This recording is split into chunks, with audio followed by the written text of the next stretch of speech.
Ayon sa ating bubuhet, ay talagang lumabas na raw yung warrant of arrest ni Senator Marcolita. Di ba?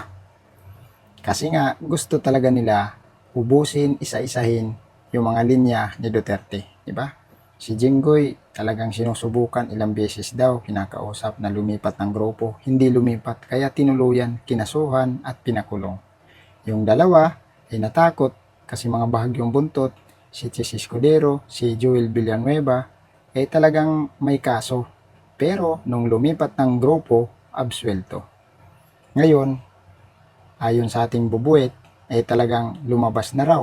Na raw ha, yung kanyang warrant of arrest. Ipapakulong nila. Pero ang sabi nga ni Senator Marcolita, kahit mapakulong siya, ay talagang hindi mababago yung paninindigan niya. Na nasa patas siya na laban, nasa tama, kaya wala siyang kinakatakutan. Yung mga ginagawa nila, puro mga gawa-gawa, mga imbento. Kasi nga, hawak nila yung batas. Diba? Yan yung katotohanan dyan. Mantakin nyo. Yung mga dapat kasuhan, hindi makasuhan. Yung mga dapat makulong, hindi makulong. Biruin mo, trilyon yung ninakaw, yung nawala sa kaban ng bayan. Tapos yung mga pinagkakakasuhan, yung hindi mga sangkot.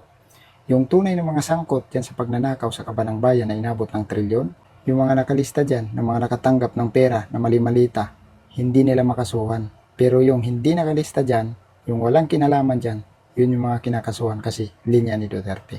Di ba? Yan yung katotohanan. Dyan mo malalaman na hindi patas ang batas ngayon. Talagang kanila lang yung batas ngayon. Di ba?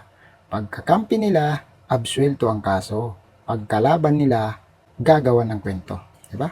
Yan ang strategy ng hanay ng mga buhaya, mga kupal.